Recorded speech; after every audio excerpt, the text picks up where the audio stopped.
Jalan-jalan ke Mekarsari, ada Mang Tatang ketemu Pak Ganjar. Perkenalkan saya Purwo Besari, selamat datang Sobat Belajar.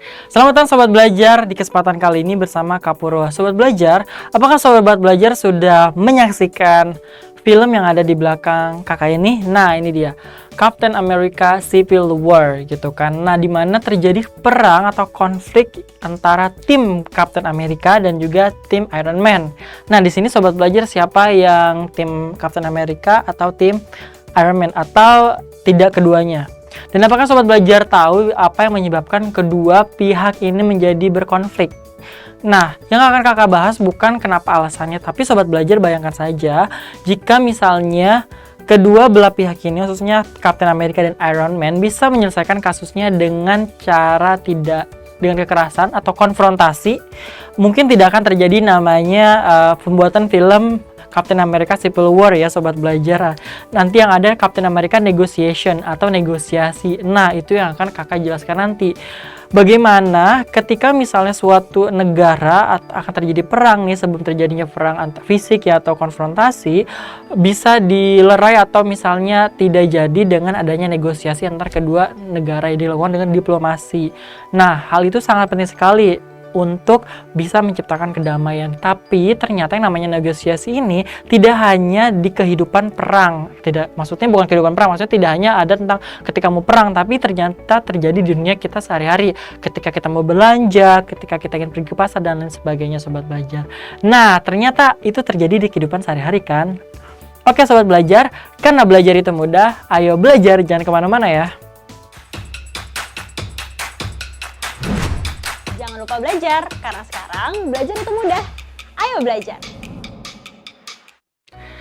Selamat datang kembali Sobat Belajar bersama Kak Purwo. Nah, Sobat Belajar, di sini Kak Purwo akan menjelaskan materi negosiasi. Di mana negosiasi ini kita akan cari tahu bagaimana sih cara mengidentifikasi teks negosiasi ini, yang mana yang disebut dengan permintaan, penawaran, lalu juga misalnya kesepakatan dan pembelian gitu. Karena pembelian ini pada umumnya atau pada akhirnya adalah ketika kedua belah pihak telah sepakat ya Sobat Belajar. Namun ketika pembelian ini bukan hanya sesuatu ketika kita hanya membeli, namun lebih banyak kasus negosiasi terjadi antara ketika dengan adanya pedagang dan pembeli seperti itu.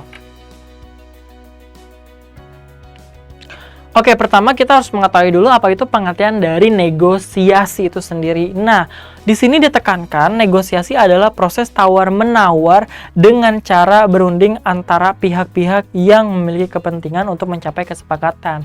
Nah, di sini ada keterangan pihak-pihak yang memiliki kepentingan dan untuk mencapai kesepakatan ya Sobat Belajar. Nah, di sini ada pihak-pihak yang memiliki kepentingan. Nah, pihak-pihak yang memiliki kepentingan ini biasanya adalah dua orang yang memiliki pandangan yang berbeda awalnya untuk mendapatkan satu tujuan yang sama, yaitu untuk mencapai suatu kesepakatan. Makanya perlu yang namanya negosiasi supaya ada yang satu setuju, yang pihak yang lain pun setuju seperti itu.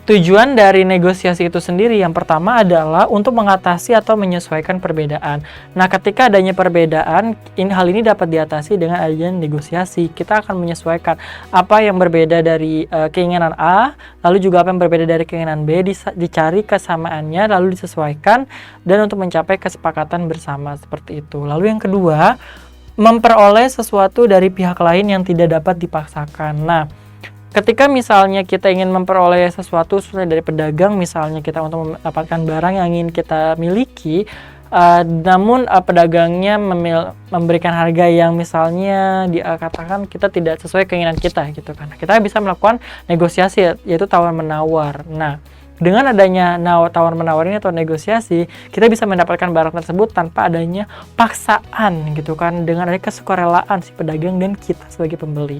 Lalu yang ketiga adalah mencapai kesepakatan yang dapat diterima kedua belah pihak dalam melakukan transaksi. Nah, benar sekali. Ketika misalnya perbedaannya sudah disesuaikan dan ditemui kesamaannya, maka kedua belah pihak ini bisa untuk mencapai kesepakatan. Dan selanjutnya bisa diteruskan untuk melakukan transaksi atau pembelian itu. Yang keempat adalah menyelesaikan sengketa atau perselisihan pendapat. Nah, dengan adanya negosiasi, hal ini akan mengurangi atau mereduksi adanya perselisihan atau sengketa seperti itu. Jadi, tujuannya dari adanya negosiasi adalah mengatasi perbedaan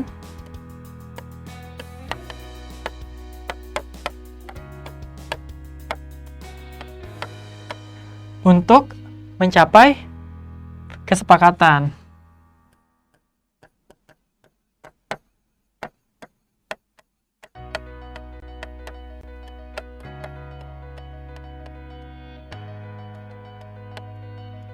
Nah, mengatasi perbedaan untuk mencapai kesepakatan. Jadi itu ya tujuannya dari adanya negosiasi, oke. Nah, sobat belajar, ketika di kantin misalnya menawar dengan ibu-ibu kantin gitu kan, harga terlalu mahal, itu juga sebenarnya sobat belajar sedang melakukan negosiasi gitu kan. Lalu misalnya sobat belajar menawar dengan pedagang di pasar, seperti itu juga termasuk juga namanya negosiasi loh sobat belajar.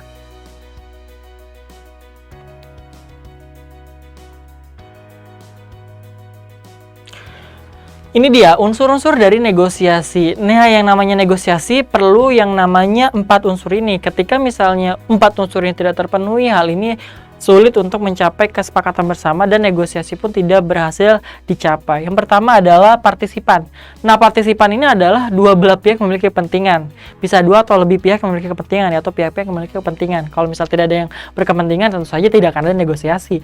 Lalu yang kedua, perbedaan kepentingan dari kedua belah pihak. Nah, ketika misalnya kedua belah pihak memiliki kepentingan yang sama, lalu sudah tidak adanya perbedaan, hanya memiliki kesamaan, tentu saja tidak diperlukan lagi yang namanya negosiasi, langsung saja transaksi. Jadi harus ada perbedaan kepentingan terlebih dahulu.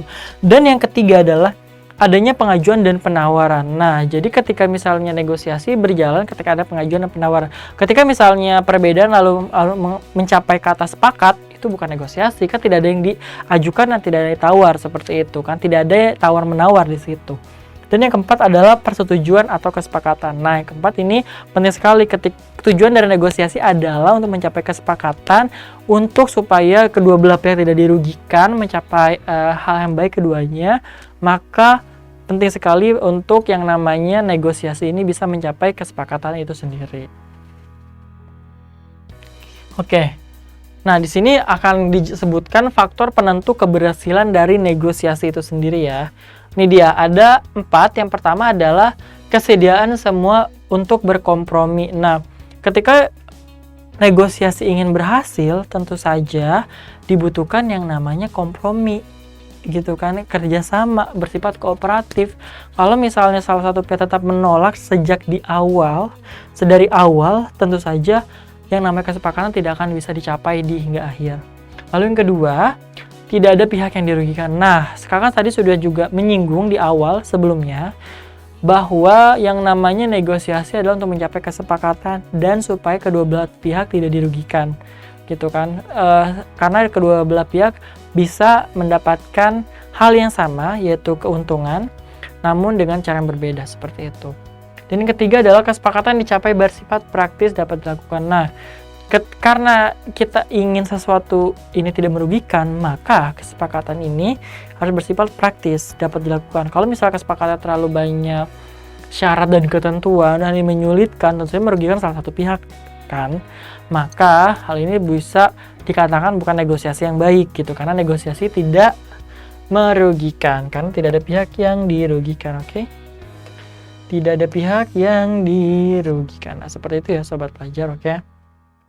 Dan yang keempat adalah alasan yang disertakan mampu memengaruhi pihak lain. Oke, nah di sini penting sekali kemampuan untuk mempersuasi orang lain, gitu, karena kita kan ingin supaya pendapat kita didengarkan, apa yang kita inginkan didengar dan bisa ditanggapi dan begitu bisa diterima seperti itu. Maka di sini perlu kita menyampaikan hal atau argumentasi kita agar bisa mempersuasikan orang lain tersebut supaya kita bisa mencapai tujuan kita seperti itu.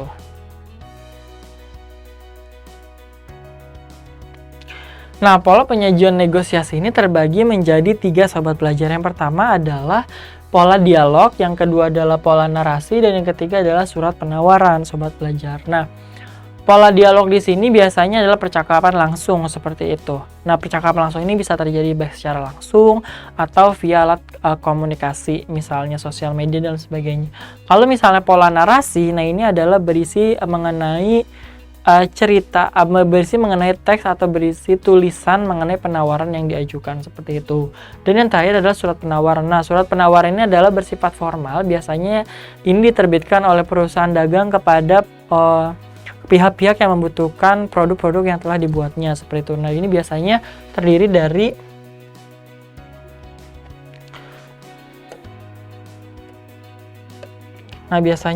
dari surat penawaran,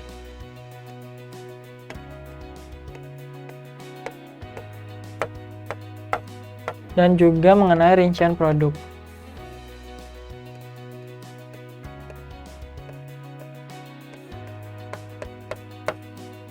Oke, lalu yang di sini adalah pola narasi adalah berupa teks.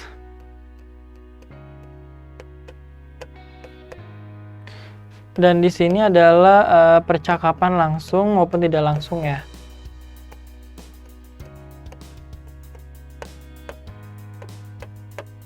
Atau tidak langsung dengan alat komunikasi. Nah, pola dialog di sini bisa percakapan langsung melalui bertemu bertatap muka ataupun tidak bertatap muka ya. Bedanya dengan berupa teks ini adalah sebuah tulisan yang berisi penawaran seperti itu. Nah, struktur dari negosiasi itu Oke, ini dia struktur dari negosiasi. Yang pertama adalah orientasi. Apa itu orientasi?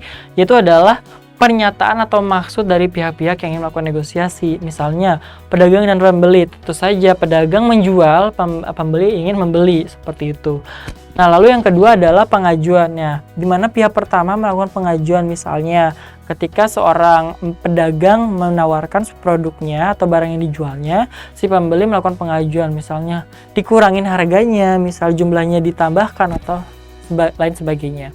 Dan yang ketiga adalah pemenuhan. Nah, di sini di pemenuhan ini apakah pengajuannya diterima atau tidak. Misalnya, akan ditambahkan barang yang dimintanya, tidak bisa ditambahkan, memang seperti itu ketentuannya, atau misalnya ada pemenuhan lain seperti itu.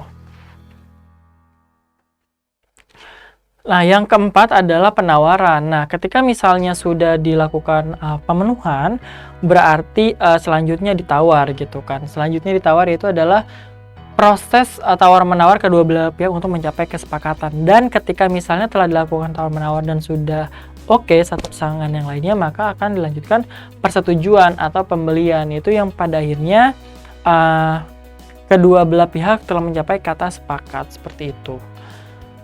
Dan di sini penekanannya sobat belajar adalah kedua belah pihak sama-sama untung atau win-win solution, di mana si pembeli untung dengan mendapatkan produk yang dibelinya, lalu juga misalnya si pedagang juga untung dengan mendapatkan untung yang masih bisa didapatkan. Lalu yang keenam adalah penutup, yaitu bagian yang mengakhiri proses negosiasi. Nah, biasanya kalau misalnya bertatap muka atau bertemu langsung diakhiri dengan berjabat tangan. Tapi kalau misalnya sekarang sedang tidak bisa bertemu langsung ya, masa pandemi gitu kan, bisa dengan bentuk lainnya seperti itu.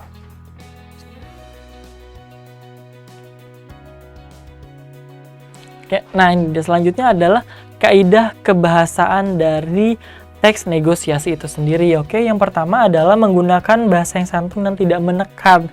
Nah, benar sekali, di sini kan kita tidak memaksakan ya, kita ingin supaya dua belah pihak atau kedua belah pihak dengan sukarela dan mendapatkan keuntungan satu sama lain atau win-win solution seperti itu. Maka menggunakan bahasa yang santun dan tidak menekan. Lalu yang kedua, menggunakan kalimat persuasif. Tadi kan kita ingin mempengaruhi orang lain, jadi kita harus menggunakan kalimat persuasif. Lalu yang ketiga adalah menggunakan kalimat argumentatif. Nah, di sini kita ingin menyampaikan apa yang kita pikirkan tentang produk tersebut, maka kita perlu untuk menggunakan kalimat argumentatif. Dan yang keempat adalah menggunakan kalimat interrogatif atau kalimat tanya. Benar sekali ya.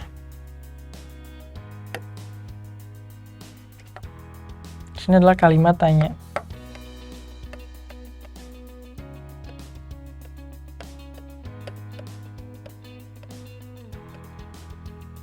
Nah, kalimat interrogatif adalah atau kalimat tanya, misalnya, apakah bisa lebih dikurangkan harganya? Apakah tidak bisa mendapatkan bonus atau diskon? Nah, seperti itu. Itu yang bisa dilakukan atau bisa ditanyakan.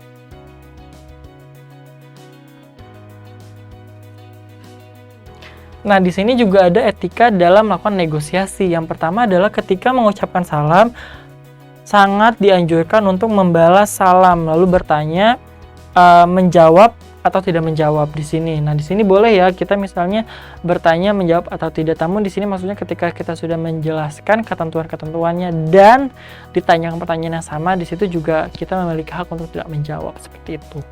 Dan yang ketiga adalah meminta, yaitu maka si kedua belah pihak ini memenuhi atau tidak memenuhi seperti itu. Dan yang keempat adalah menawarkan, menerima atau menolak tawaran. Yang terakhir adalah mengusulkan, menerima atau menolak usulan. Jadi itu etikanya ya. Jadi kita memberikan respon intinya, iya atau tidak. Jangan dikacangin gitu kan, karena tidak enak gitu kan.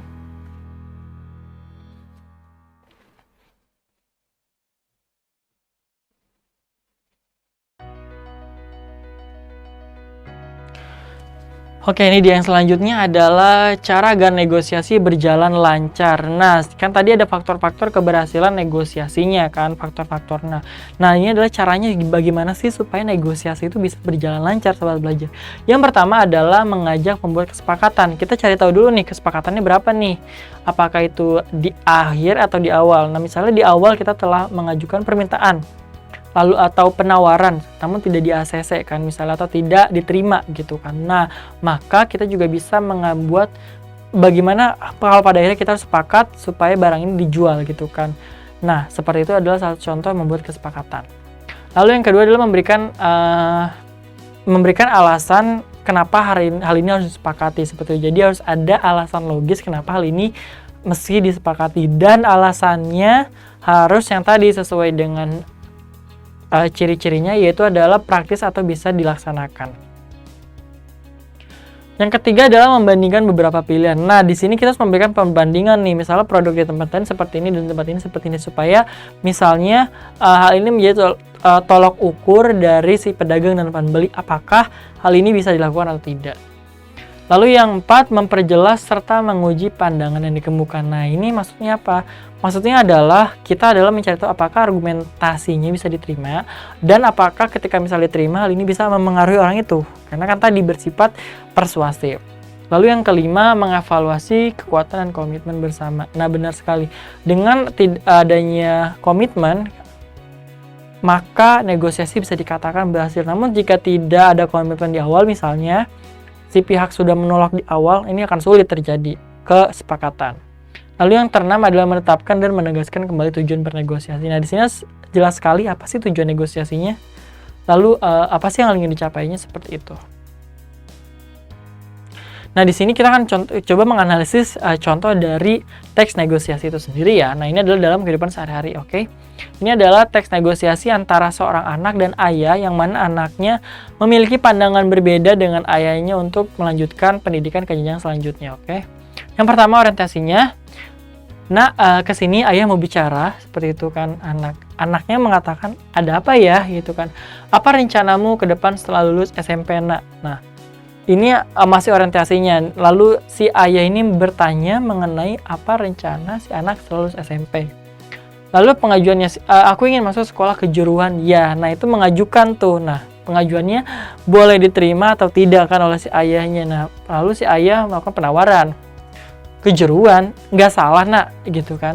Kenapa nggak ke SMA saja? Nanti kamu bisa kuliah dengan pilihan yang terbaik, seperti itu. Nah, itu melakukan menawar kepada si anak nih untuk pindah jangan ke sekolah kejuruan, namun ke SMA, seperti itu. Lalu si anak melakukan pengajuan kembali. Aku ingin segera mengembangkan bakat mekaniku ya. Lagian setelah tamat SMK kan bisa kuliah juga, seperti itu. Nah, ini menggunakan gaya bahasa informal ya, karena dalam kehidupan sehari-hari. Penawaran. Lalu si ayah menawar kembali. Iya, tapi nanti kamu akan kesulitan mau kuliah karena jurusannya terbatas dan kemampuan akademiknya juga kurang siap, gitu kan. Jadi ayah sarankan ke SMA saja, seperti itu. Nah, itu ditawar. Nah, lalu si anaknya mengajukan lagi nih. Waduh, ayah gimana sih? Emangnya ayah yang mau sekolah? Lagian kalau nanti nggak kuliah, aku langsung bisa kerja di perusahaan otomotif seperti itu. Nah, lalu ditawar nih sama si ayah lagi nih. Masa zaman sekarang tidak kuliah gitu? Apa kata orang gitu? Karena si anak mengatakan, ayah tenang saja, semuanya sudah kupikirkan. Ayah doakan saja biar aku mudah meraih cita-cita seperti itu. Lalu karena si anaknya sudah berkomitmen, lalu juga si ayahnya juga berkomitmen gitu kan. Akhirnya capailah kesepakatan, ya sudahlah kalau tidak mau.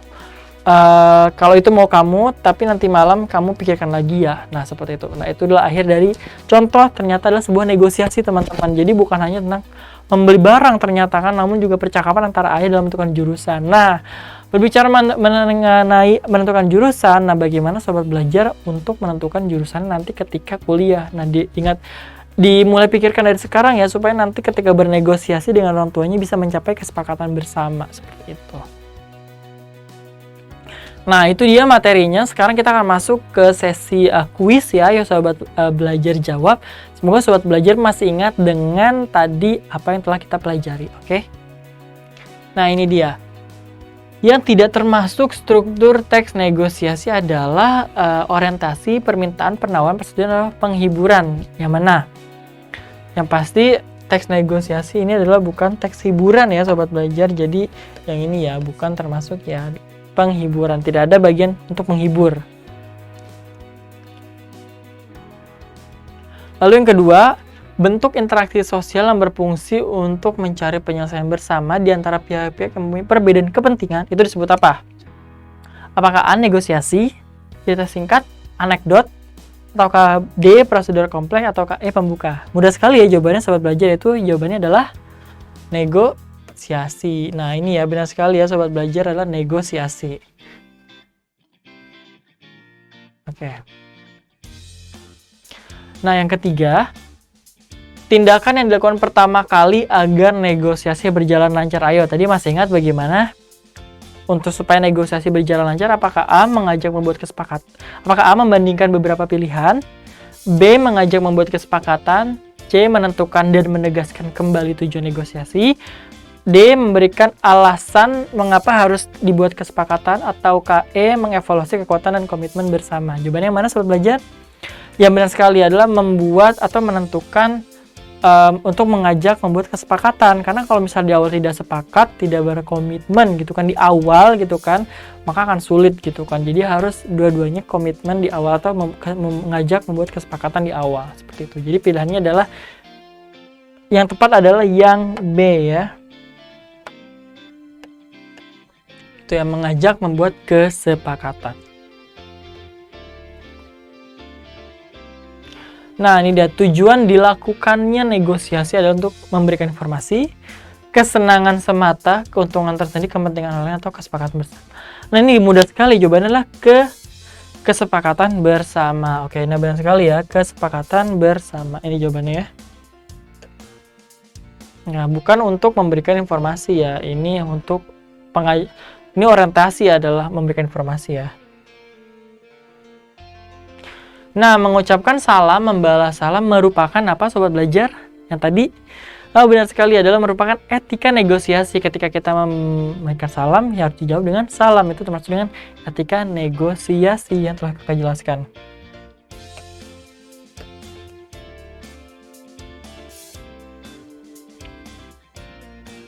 Nah, ini dia susunan dari struktur teks negosiasi yang tepat adalah, ayo sobat belajar ingat yang mana ya? Ayo. Yang pertama adalah yang pasti, ini dia. Orientasi ya, nih yang pertama orientasi, yang pertama satu. Oke, lalu setelah orientasi apa sobat belajar? Nah, benar sekali kita melakukan permintaan. Nah, yang kedua ya sobat belajar.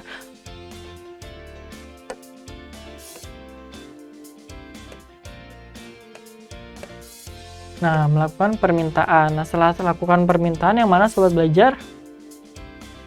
Nah, kita lakukan pemenuhan gitu kan, apakah diterima atau tidak. Nah, setelah melakukan pemenuhan dilakukan penawaran. Oke, ini yang keempat ya. Nah, setelah melakukan penawaran, yang mana setelah melakukan penawaran sobat belajar? persetujuan terlebih dahulu. Nah, benar sekali. Persetujuan, ketika setelah setuju baru masuk ke transaksi atau ke pembelian dan diakhiri dengan penutup. Itu yang 4. Yang mana sobat belajar? 175, 175, 3, 2, 6, 4. Nah, yang B ya, opsi B ya. Oke, ini dia. Semoga sobat belajar masih ingat ya, ini ya. H1 struktur dari teks negosiasi yang tepat ya. Oke, nah bahasa yang digunakan untuk menyatakan sesuatu dalam teks negosiasi. Nah, kita kan ingin supaya kita bisa memengaruhi orang lain kan, supaya kita juga lebih bisa mengedepankan gitu kan kepentingan kita gitu kan. Nah, berarti kita bisa menguasai untuk bisa melakukan komunikasi yang bersifat persuasif. Iya, benar sekali ya. Nah, untuk yang bersifat persuasif ya, bukan imperatif, ini perintah. Ini atraktif, ekspresif ini atraktif.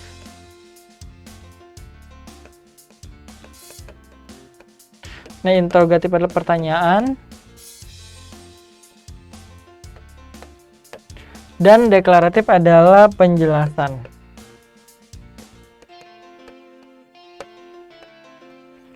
Oke, itu dia sobat belajar untuk materi mengenai negosiasi ini. Semoga sobat belajar bisa lebih mudah memahami negosiasi dan bisa mengkontekstualisasikannya dalam kehidupan sehari-hari. Ternyata salah satunya adalah selain membeli barang juga ternyata teman-teman jurusan.